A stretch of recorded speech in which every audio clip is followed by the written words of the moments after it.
কুষ্টিয়ায় বিজিবির ধারাবাহিক মাদক ও চোরাচালান বিরোধী অভিযান ৫ জন আসামিসহ ১০,৭১,০০,০০০ টাকার মালামাল জব্দ।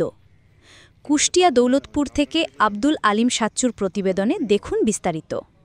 কুষ্টিয়া ব্যাটালিয়ন ৪৭ বিজিবি সীমান্ত এলাকায় ধারাবাহিক মাদক ও চোরাচালান বিরোধী অভিযানে ৫ জনকে গ্রেফতার করে প্রায় ১০,৭১,১৭,২০০ টাকার অস্ত্র, মাদক ও অন্যান্য চোরাচালানি মালামাল জব্দ করেছে।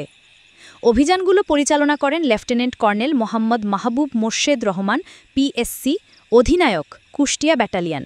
বিশেষ অভিযানে অংশ নেন আশ্রয়ন, চিলমারি, উদয়ননগর, শেওড়াতলা বিওপি এবং ব্যাটালিয়ন সদরের বিশেষ টহল দল।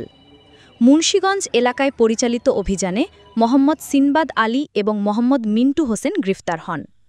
তাদের কাছ থেকে দুটি বিদেশি পিস্তল, দুটি ম্যাগাজিন, ২ রাউন্ড গুলি, ৯০ বোতল ফেন্সিডিল এবং ২০ বোতল এসএসডি ৫০ ml জব্দ করা হয়।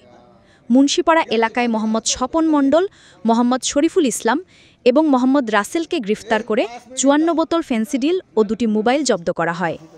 গোবিন্দপুর হাইওয়ে এলাকায় বিশেষ টহল দলের অভিযানে ৫,৩৬০ প্যাকেট অবৈধ নকল বিড়ি এবং ৪০০ কেজি অবৈধ কারেন্ট জাল উদ্ধার করা হয়। উদয়ননগর ও শেওড়াতলা বিওপির দায়িত্বপূর্ণ এলাকায় ভারতীয় ৪.৬০০ কেজি কারেন্ট জাল, ১৯৮০ পিস সিলডিনাফিল ট্যাবলেট এবং ০.১৫০ কেজি হেরোইন জব্দ করা হয়েছে।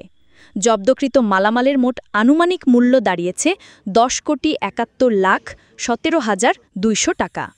গ্রেফতারকৃত আসামিদের বিরুদ্ধে দৌলতপুর থানায় মামলা দায়ের করা হয়েছে এবং মালিকবিহীন অবস্থায় উদ্ধারকৃত মাদক ও অন্যান্য চোরাচালানি মালামাল ধ্বংসের জন্য ব্যাটালিয়ন মাদক স্টোরে জমা দেওয়ার কার্যক্রম চলছে। কুষ্টিয়া ব্যাটালিয়ন সীমান্ত নিরাপত্তা নিশ্চিত করতে এবং মাদক পাচার সহ সব ধরনের অবৈধ কার্যক্রম প্রতিরোধে কঠোর অবস্থান অব্যাহত রাখবে।